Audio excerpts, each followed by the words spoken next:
Hello बच्चों, कैसे हो आप लोग। स्वागत है आप लोगों का हमारे यूट्यूब चैनल कॉन्सेप्ट सिग्मा में। मैं अनिल कुमार आज आपको पढ़ाऊंगा 12th क्लास के इकोनॉमिक्स। 12th क्लास के इकोनॉमिक्स में जो पढ़ेंगे वो पढ़ेंगे हम एक्सेस डिमांड और डेफिशिएंट डिमांड को ठीक करने के मेजर्स यानी माप कौन कौन से हैं। तो मैंने आपको पिछले वीडियो में बताया था थोड़ा सा हिस्सा इसका, यानी करेक्ट कैसे किया जाए एक्सेस डिमांड और डेफिशिएंट डिमांड को। देखो, एक्सेस डिमांड डेफिशिएंट डिमांड होता क्या है, मैं फिर से थोड़ा सा बताऊंगा, ज़्यादा नहीं, क्योंकि इसके लिए हमारे पास अलग से वीडियो है जो मैंने आपको दे रखा है एक्सेस डिमांड और डेफिशिएंट डिमांड का, वो जाके देखिए। सो लीजिए, एक्सेस डिमांड तब होता है जब फुल एम्प्लॉयमेंट लेवल के डिमांड से ज़्यादा डिमांड हो, और डेफिशिएंट डिमांड तब होता है जब फुल एम्प्लॉयमेंट वाले लेवल के हिसाब से कम डिमांड हो, तो डेफिशिएंट डिमांड है। और फुल एम्प्लॉयमेंट वाले लेवल के हिसाब से ज़्यादा डिमांड हो तो वो एक्सेस डिमांड। अब गवर्नमेंट क्या चाहती है कि एक्सेस डिमांड भी ना रहे और डेफिशिएंट डिमांड भी ना रहे। गवर्नमेंट ये चाहती है कि जो एक्सेस डिमांड है वो वापस आ जाए फुल एम्प्लॉयमेंट पे, और जो डेफिशिएंट डिमांड है वो वापस आ जाए फुल एम्प्लॉयमेंट। तो फुल एम्प्लॉयमेंट जो है वो मेन मुद्दा है, क्योंकि संसाधनों का पूर्ण प्रयोग यानी resources are fully utilize at full employment level. तो फुल एम्प्लॉयमेंट लेवल पे आपको इक्विलिब्रियम करना है, यानी उतना ही प्रोडक्शन करना है जितना कि संसाधनों का पूर्ण प्रयोग हो जाए। यदि ज़्यादा डिमांड है तो उसे कम कीजिए, कम डिमांड है तो उसे बढ़ाइए।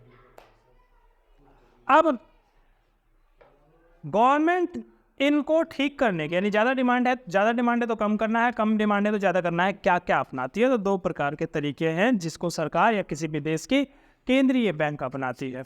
तो सरकार जो है जो मेजर्स अपनाती है उसको फिस्कल मेजर्स कहते हैं, और जो उस देश का केंद्रीय बैंक अपनाता है उसे मॉनिटरी मेजर्स कहते हैं।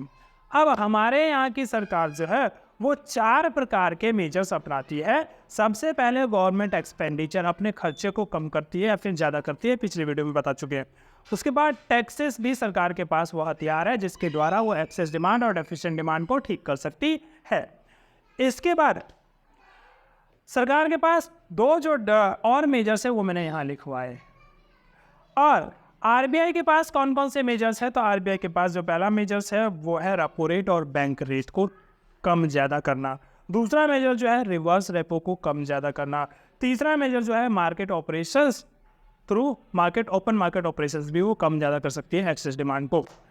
अब उसके बाद का जो हिस्सा है आपके पास वो है स्टैट्यूटरी लिक्विडिटी रेशियो और CRR, ऐसा SLR और CRR, ये वाला हिस्सा। उसके बाद का जो हिस्सा है मार्जिन रिक्वायरमेंट, उसके बाद का जो हिस्सा है क्रेडिट रेशनिंग। ये 3 हिस्सा जो रह गया था पिछले वीडियो में वो मैंने यहाँ बताया है, और 2 हिस्सा जो इसका रह गया था फिस्कल मेजर्स का वो मैंने यहाँ बताया। चलिए कोशिश करेंगे दोनों वीडियो आपको बैक टू बैक उसी दिन मिल जाए, ताकि आपको सारा चीज़ एक ही समय क्लियर हो जाए। ध्यान देंगे तो सरकार क्या करती है, सरकार एक्सेस डिमांड और डेफिशिएंट डिमांड को ठीक करने के लिए जनता से उधार भी लेती है कई बार। जब जनता से उधार लेती है तो जनता से उधार कैसे लेती है सरकार? मेरे से तो कभी उधार मांगने आई नहीं, मैं कैसे कहता हूँ जनता से उधार लेती है। जनता से ऐसे मांगने नहीं आती है, वो बॉन्ड इशू करती है, सर्टिफिकेट इशू करती है।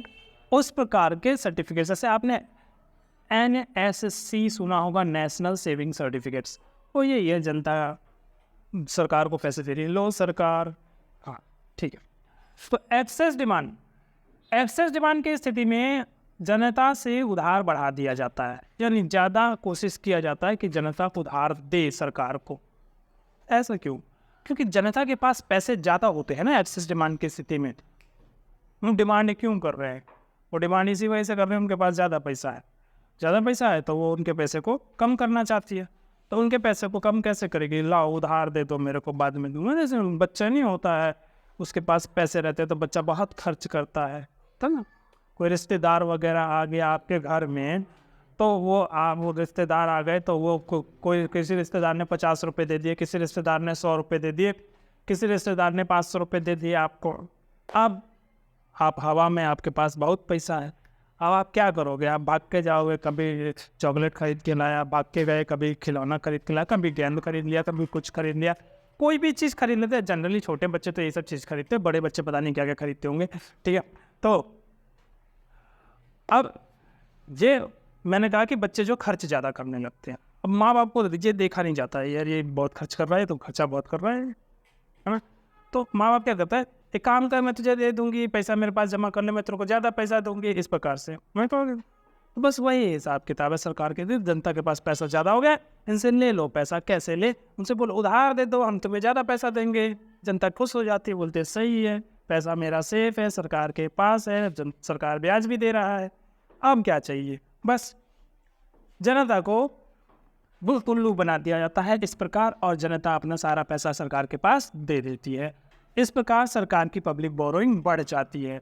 This leads to reduce the liquidity, और इस ऐसा करने से लिक्विडिटी कम हो जाती है मार्केट के अंदर, पैसा कम हो जाता है मार्केट के अंदर। और जब मार्केट के अंदर पैसा कम हो जाता है तो एग्रीगेट डिमांड जो है अपने आप गिर जाता है, लोग खरीदने ही नहीं जाते, बोलते पैसा ही नहीं, हमने तो मम्मी को दे दिया, हमने तो पापा को दे दिया, ये वाला हिसाब किताब है। ठीक है, अब डेफिशिएंट डिमांड की स्थिति में बिल्कुल उल्टा करती है। जब सरकार को लगता है कि अरे बड़े गरीबी छा रही है, लोगों के पास पैसा नहीं है, तो एक काम करते हैं, इनसे लोन वोन नहीं लेते हैं, बाकी जो लोन लिया भी है वो भी वापस कर देते हैं, ये लो। ठीक है, तो लोन को रिड्यूस कर देती है सरकार, पब्लिक बोरोइंग रिड्यूस कर देती है। इसकी वजह से मार्केट में बहुत पैसा आ जाता है, लिक्विडिटी मतलब तरलता, पैसा, और एग्रीगेट डिमांड जो है वो बढ़ जाता है।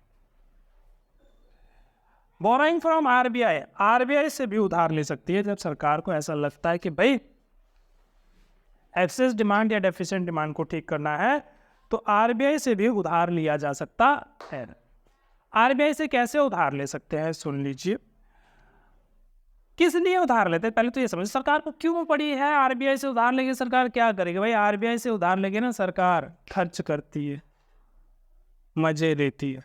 कहाँ मजे लेती है, पुल बनवाती है, ब्रिजेस बनवाती है, सड़कें बनवाती है, अपने खर्चे करती है। अच्छा, तो आरबीआई उधार लेके, मतलब सरकार आरबीआई से उधार लेके खर्चे करती है। हाँ, तो जब सरकार को लगता है कि एक्सेस डिमांड की स्थिति में पहले से ही महंगाई ज़्यादा है, सरकार नहीं लेती उधार, बोलते भाई हमें नहीं चाहिए उधार, पहले से ही महंगाई ज़्यादा है, तो reduces borrowing from RBI, RBI से उधार कम कर देती है, जिसकी वजह से लिक्विडिटी कम हो जाती है मार्केट में, और एग्रीगेट डिमांड भी घट जाता है। डेफिशिएंट डिमांड, डेफिशिएंट डिमांड की स्थिति में बोरोइंग जो है वो बढ़ जाता है, उधार ज़्यादा लेती है सरकार, फिर मजे से खूब पैसे उड़ाती है सरकार, जिसकी वजह से लिक्विडिटी बढ़ जाती है मार्केट में, लोगों को फ्री में चीज़ें बांटने लगती है सरकार, और जब फ्री में चीज़ें बांटने लगती है तो एग्रीगेट डिमांड बढ़ जाता है। आइए अब मॉनेटरी मेजर्स की बात करें तो CRR, SLR, CRR को हम कहते हैं फुल फॉर्म में कैश रिजर्व रेशियो, SLR को कहते हैं स्टैट्यूटरी लिक्विडिटी रेशियो। अब ये दोनों रेशियो जो होती है वो असल में क्रेडिट क्रिएशन को कम करती है, कॉमर्शियल बैंक की क्रेडिट क्रिएशन को कम करती है, क्योंकि इन रेशियोज के तहत अपना कुछ पैसा जो है उनका ब्लॉक हो जाता है। ठीक है, कॉमर्शियल बैंक का कुछ पैसा ब्लॉक हो जाता है, जितना पैसा ब्लॉक हो जाएगा कम पैसा बचेगा आगे लोन देने के लिए कॉमर्शियल बैंक के पास। तो आरबीआई क्या देखती है कि मार्केट में ज़्यादा डिमांड है, तो CRR SLR बढ़ा दिया। जब CRR SLR बढ़ा दिया तो उनके पास जो क्षमता है क्रेडिट क्रिएशन की, कॉमर्शियल बैंक के पास आगे लोन देने की जो क्षमता है वो घट जाती है। आगे लोन देने की क्षमता घट जाती है, क्रेडिट क्रिएशन घट जाता है, और एग्रीगेट डिमांड भी घट जाता है। लोगों को लोन ही नहीं मिलेगा, खरीदेंगे नहीं। अरे वो पता है, कार मोटरसाइकिल, जितनी भी कार और मोटरसाइकिल खरीदी जाती है 95% से ज़्यादा वो किस्तों में खरीदी जाती है, उधार में, लोन पे। मान के चलो लोन बंद कर दे सरकार, बोले आज से कोई भी कार और मोटरसाइकिल जिसके बस की होगी वही खरीदेगा, किस्तों पे नहीं मिलेगा, तो कार की डिमांड ही खत्म हो जाएगी, कोई खरीद ही नहीं पाएगा सही से। अब 40-50 हज़ार नौकरी करने वाला आदमी जो कारों में घूम रहा है, वो घूम पाएगा? नहीं घूम पाएगा। कहाँ वो कब 10 लाख रुपए बचाएगा और कार लेगा? नहीं ले पाएगा। तो लोन जो है वो देना ज़रूरी है, जितना ज़्यादा लोन दिया जाएगा उतना ज़्यादा डिमांड बढ़ेगा। तो CRR बढ़ा देने से लोन कम हो जाता है, और CRR घटा देने से लोन बढ़ जाता है, मनी सप्लाई बढ़ जाती है, एग्रीगेट डिमांड बढ़ जाता है। मार्जिन रिक्वायरमेंट का मतलब होता है मिनिमम डाउन पेमेंट, मिनिमम पैसा जो है लोन में से काट लेते हैं कमर्शियल बैंक, पैसा देते हैं लोन देते समय। यदि वो रिक्वायरमेंट बढ़ा दी जाए तो फिर आपको लोन कम मिलेगा, और लोन कम मिलेगा, मनी सप्लाई गिर जाएगी और एग्रीगेट डिमांड गिर जाएगा। डेफिशिएंट डिमांड के केस में उल्टा करते हैं, मार्जिन रिक्वायरमेंट घटा देते हैं, जिसकी वजह से अवेलेबिलिटी ऑफ क्रेडिट बढ़ जाता है, ठीक है, यानी साख की उपलब्धता बढ़ जाती है, जिसकी वजह से मनी सप्लाई बढ़ जाता है और एग्रीगेट डिमांड भी बढ़ जाता है। क्रेडिट रैशनिंग का मतलब होता है कोटा निर्धारित करना, इस सेक्टर को इतना देना है, एजुकेशन सेक्टर में इतना लोन देना है, व्हीकल सेक्टर में इतना लोन देना है, फ्लैट वाले सेक्टर, रियल एस्टेट सेक्टर में इतना लोन देना है, ये लोन फिक्स कर देती है। जब सरकार लोन फिक्स कर देगी ना कि इस सेक्टर में इतना लोन देना है, तो फिर बाकी सेक्टरों के लिए लोन नहीं दे पाएगी कभी कभी, तो ऐसी स्थिति में एग्रीगेट डिमांड गिर जाता है।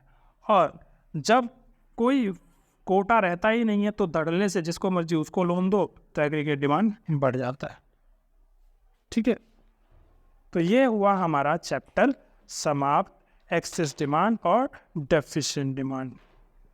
तो उम्मीद है आपको ये चैप्टर और आज का वीडियो, पिछले वीडियो जितने भी हैं वो समझ में आए होंगे।